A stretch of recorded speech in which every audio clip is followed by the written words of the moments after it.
ทุกคนกลับมาช่อง nonni.com อีกแล้วนะคะเชื่อว่าช่วงนี้ทุกคนต้องเรียนออนไลน์กันอยู่แน่ๆเลยใช่ไหมคะใช่แล้วค่ะพูดแล้วก็เศร้าเนาะ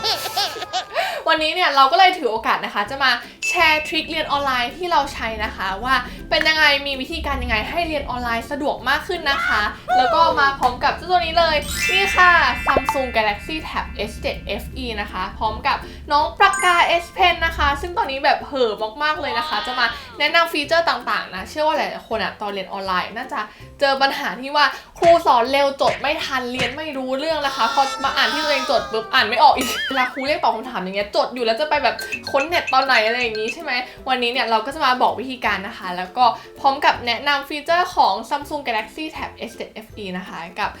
ปากกา S Pen นะคะว่าดียังไงบอกเลยว่าชอบมากๆจริงๆก็เดี๋ยวเราไปเริ่มดูกันเลยค่ะอย่างแรกเลยนะคะก็คือปากกา S Pen เองค่ะเราจะได้มาในกล่องชาร์จแบบไม่ต้องซื้อเพิ่มเลยแล้วที่สำคัญนะคะไม่ต้องชาร์จแบตด้วยเราสามารถใช้งานได้ยาวๆตลอดทั้งวันเลยนะคะโดยที่ไม่ต้องมากังวลเรื่องแบตเลยคือสะดวกมากๆเลยแล้วก็สามารถใช้เขียนได้ตลอดทั้งวันเลยค่ะดีมากๆจริงๆมาดูกันที่ตัว Samsung Galaxy Tab S7 FE กันบ้างดีกว่านะคะคือจะบอกว่านี่สีสวยมากๆเลยนะคะแล้วก็หน้าจอใหญ่มากๆเลยนะคะเหมาะกับการเรียนออนไลน์มากๆเลยให้ดูทุกคน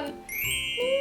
แล้วก็น้ำหนักเบาด้วยนะคะแล้วก็สามารถแตะ S Pen ไปได้ตรงนี้เลยนะคะแบบนี้เลยนี่พกแบบสะดวกมากๆเลยนะคะจะเรียนออนไลน์ที่บ้านหรือว่าจะนำไปจดที่อื่นก็ได้นะคะนอกสถานที่ก็ได้เหมือนกันและฟีเจอร์เด็ดของน้องปากกา S Pen นะคะที่ปลื้มมากๆเลยก็คือ handwriting to text นั่นเองค่ะเขาจะสามารถเปลี่ยนลายมือของเรานะคะเป็นตัวพิมพ์ได้แบบ real time เลยทั้งภาษาไทยแล้วก็ภาษาอังกฤษนะคะทุกคนคือแบบเจ๋งมากทุกคนเดี๋ยวเราไปดูกันดีกว่านะคะว่าทำยังไงนี่นะคะอย่างแรกเราก็เข้ามาที่ Samsung Note เลยค่ะแล้วก็กดไปที่ handwriting to text ตรงนี้นะเราก็สามารถเขียนได้เลยค่ะสมมติว่าแบบเราเรียนอยู่ในห้องเรียนใช่ไหมครูเขาก็จะพูดเร็วแล้วก็จะแบบจดแบบรัวมากลายมือแล้วก็จะแบบเละมากๆเลยเดี๋ยวมาดูกันว่า Samsung Galaxy Tab S7 FE จะอ่านลายมือเราออกไหมนะคะนี่ก็คือเขาอ่านออกนะทุกคนแล้วก็แบบตรงเป๊ะเลยเราสามารถกด enter ตรงนี้ได้เลยแบบนี้นะคะเดี๋ยวลองเขียนภาษาไทยบ้างดีกว่าเขียนว่าสวัสดีทุกคนคือแบบแปลงลายมือได้แบบ real time เลยนะคะเราสามารถเลือกเปลี่ยนสีตรงนี้ได้ด้วยนะเปลี่ยนสี text ได้ด้วยนะคะเปลี่ยนสีข้อความได้นะเดี๋ยวลองเขียนแบบรัวๆเลยนะคะชีววิทยาเฮ้ยเจ๋งอะทุกคนคือมันแบบเปลี่ยนเร็วมากๆเลยอะ biologyนี่สามารถเขียนทั้งภาษาไทยแล้วก็ภาษาอังกฤษเลยนะคะทุกคนเวลาเราจดโน้ตนะคะหรือว่าจดสรุปเนี่ยเราก็สามารถคัดลอกส่งให้เพื่อนได้เลยไม่ต้องมาแบบนั่งแกะลายมือตัวเองนะคะหรือว่าใครที่แบบอายแบบลายมือตัวเองไม่สวยอะไรอย่างเงี้ยเราก็สามารถคัดลอกส่งไปเป็นข้อความได้เลยค่ะสะดวกมากๆพอเราเขียนเสร็จแล้วนะคะเราก็สามารถกดเลือกคัดลอกนะคะส่งไปให้เพื่อนได้เลยนะทุกคนนี่กดตรงนี้แล้วก็กดแชร์นะคะสมมติเรากดส่งไปหาเพื่อนในไลน์นี่มันก็จะขึ้นข้อความมาตรงนี้เลยนะคะแล้วก็สามารถกดเซ็นได้เลยนี่ทุกคนคือแบบง่ายมากแล้วก็สะดวกมากๆเลยนะคะหรือว่าใครที่จดไปเป็นลายมือแล้วนะคะเราก็สามารถกดแปลงให้เป็น text ได้เหมือนกันนะคะแตะไปตรงนี้เลยค่ะนี่นะเขาก็จะแปลงลายมือของเรานะคะให้เป็นข้อความค่ะก็สามารถกดส่งไปให้เพื่อนได้เลยนะคะกดคัดลอกแบบนี้แล้วก็สามารถส่งได้เลยนะคะไม่ต้องมานั่งแบบแกะลายมือตัวเองเลยนะคะลืมบอกเจ้าตัวปากกา S Pen นะคะเขาจะมีปุ่มอยู่ตรงนี้นี่ที่เราสามารถสั่งคำสั่งลัดได้นะคะแตะค้างไปที่ปุ่มสักพักหนึ่งนะคะนี่เขาก็จะขึ้นคำสั่งลัดมาให้นะคะที่เราสามารถตั้งค่าเองได้ตรงนี้เลยนะเราก็กดสร้างบันทึกใหม่ได้เลยค่ะอันนี้ก็จะเป็นโน้ตเล็กๆนะคะที่เราสามารถเรียกขึ้นมาจดได้เลยนะคะแบบนี้แล้วเราก็สามารถกดลบได้เลยกดค้างปุ๊บแล้วก็ลบได้สะดวกมากทุกคนแล้วก็อีกอย่างหนึ่งนะคะของฟีเจอร์ handwriting to text นะถ้าสมมติว่าเราเขียนนะคะสมมติว่าเขียนว่านนนี่นะแล้วเราอยากจะลบไงแบบสมมติเขียนผิดนะเราสามารถไล่อย่างนี้ได้เลยค่ะทุกคนแล้วมันก็จะลบข้อความให้เราเลยนะคะได้ทั้งภาษาไทยแล้วก็ภาษาอังกฤษเลยนะคะนี่เราทำขีดๆแบบนี้ก็ได้มันก็จะลบให้อัตโนมัติเลยค่ะสะดวกมากๆเป็นยังไงกันบ้างคะกับฟีเจอร์ handwriting to text นะคะคือน้องปากกา S Pen แบบเจ๋งมากๆเลยทุกคนแต่ว่ายังไม่หมดเพียงแค่นี้นะคะฟีเจอร์ต่อมานะคะก็คือ audio bookmarks นั่นเองค่ะที่เราจะสามารถอัดเสียงคุณครูนะคะระหว่างที่เราจดไปด้วยได้ค่ะเวลาที่เราไม่เข้าใจนะคะพอเรามาอ่านโน้ตตัวเองตรงไหนไม่เข้าใจเนี่ยเราก็สามารถ เปิดเสียงย้อนมาฟังได้นะคะเป็นไงเดี๋ยวไปดูกันเลยค่ะเราก็กดไปที่ด้านมุมขวาบนตรงนี้นะคะแล้วก็เลือกไปที่เสียงบันทึกค่ะนี่มันก็จะบันทึกเสียงไปนะคะแล้วเราก็สามารถจดไปได้เลยค่ะ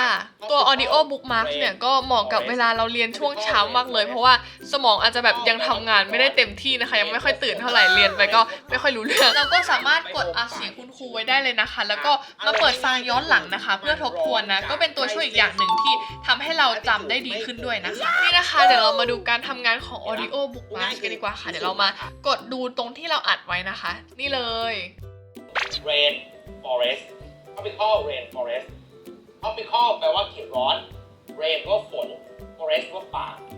นะไบโอมป่าชื้นหรือว่าเราสามารถเลือกตำแหน่งที่เราจดได้เลยนะคะแล้วเสียงที่คุณครูพูดเนี่ยก็จะตรงตามณเวลานั้นเลยนะคะทำให้เวลาที่เรามาทบทวนอย่างเงี้ยจะได้เข้าใจแล้วก็ไม่งงด้วยนะคะทะเลก็คือภาคใต้โอเคไหมนะครับภาคตะวันออกเนี่ยได้ถ้าบ้านเรานะบ้านเราก็จะเป็นภาคใต้ภาคตะวันออกอย่างที่ทุกคนเห็นนะคะเมื่อกี้ที่เราใช้ปากกา S Pen ในการจดนะคือจะบอกว่าเขียนลื่นมากๆเลยนะคะเหมือนใช้ปากกาจริงๆจดบนกระดาษจริงๆเลยอะแล้วก็เขียนสะดวกมากๆเลยนะคะทำให้เราจดสาระสำคัญได้ทันเลยแล้วก็อีกอย่างหนึ่งนะคะ Audio Bookmark ที่เราใช้อัดเสียงเนาะเราสามารถใช้ร่วมกับฟีเจอร์ Handwriting to Text ได้นะคะในการเปลี่ยนลายมือของเราให้เป็นข้อความนะคะพร้อมกับอัดเสียงตอนคุณครูจดไปด้วยได้ด้วยนะคะแล้วตัวฟีเจอร์ Audio Bookmarks นะคะเราก็สามารถใช้ร่วมกับ Handwriting to Text ได้ด้วยนะคะเวลาเราจดลายมือของเรานะคะก็จะเปลี่ยนไปเป็น text แบบอัตโนมัติแบบ real time เลยนะคะได้ทั้งภาษาไทยแล้วก็ภาษาอังกฤษเลยค่ะนี่เดี๋ยวจะลองเล่นให้ดูนะคะเสียงนะคะก็จะขึ้นมาพร้อมกับข้อความที่เราเขียนไปเลยค่ะแบบนี้เลยลิมิตจำนวนคนที่กินไหมก็ต้องเนี่ยลดลงเรื่อย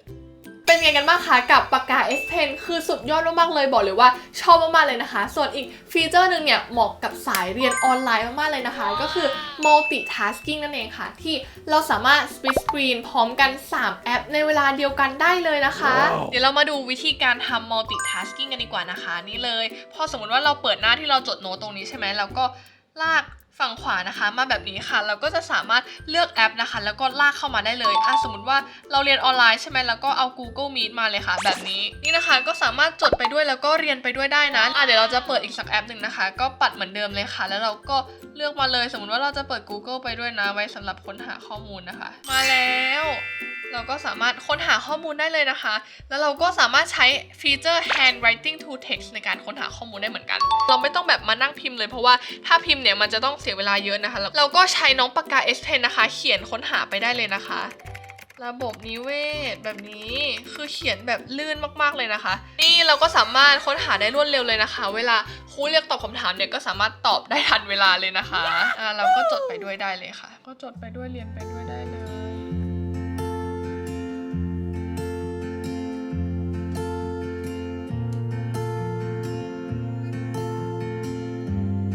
ว่าเขียนผิดก็กดค้างตรงนี้นะคะแล้วก็ลบเป็นยังลบได้เลย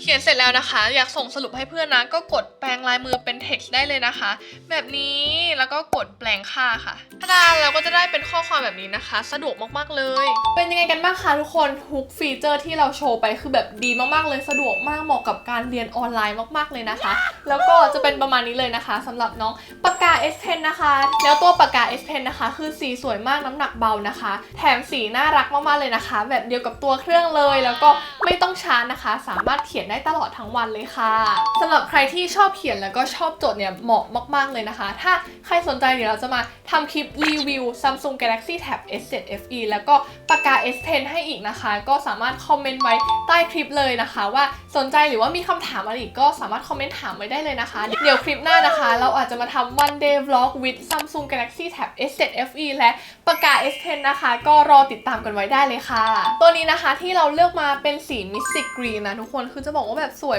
มากๆเลยเขามีทั้งหมด4สีนะคะคือ Mystic Black Mystic Silver Mystic Green แล้วก็ Mystic Pink นะคะสามารถเลือกตามความชอบของทุกคนได้เลยนะคะตัวนี้นะคะเขาจะมีทั้งหมด2รุ่นนะคะก็คือรุ่น Wi-Fi 17,990 บาทนะคะกับรุ่น LTE นะเป็นแบบใส่ซิมนะคะราคา 19,990 บาทนะคะก็วางจำหน่ายแล้วนะคะสามารถหาซื้อได้ที่ Samsung Experience Store นะคะหรือว่าร้านค้าที่ร่วมรายการเลยนะคะทุกคนก็คุ้มมากจริงๆบอกเลยว่า ฟีเจอร์เยอะมากแถมยังเลือกผ่อน 0% 15 เดือนเริ่มต้นเพียง 1,200 บาทได้ที่เว็บไซต์ samsung.com เท่านั้นนะคะก็จะเป็นประมาณนี้เลยนะคะสำหรับ Samsung Galaxy Tab S7 FE นะคะพร้อมกับปากกา S Pen นะคือเป็นตัวช่วยเด็ดในการเรียนออนไลน์ของเราเลยนะคะทำให้การเรียนออนไลน์เนี่ยสะดวกมากขึ้นด้วยนะคะถ้าใครชอบคลิปแบบนี้นะคะก็อย่าลืมกดไลค์เป็นกำลังใจให้ด้วยนะคะวันนี้เราก็ต้องขอตัวลาไปก่อนแล้วนะคะใครชอบคลิปนี้ก็อย่าลืมกด subscribe ด้วยนะคะจะได้ไม่พลาดคลิปใหม่ๆค่ะวันนี้ไปแล้วค่ะบ๊ายบาย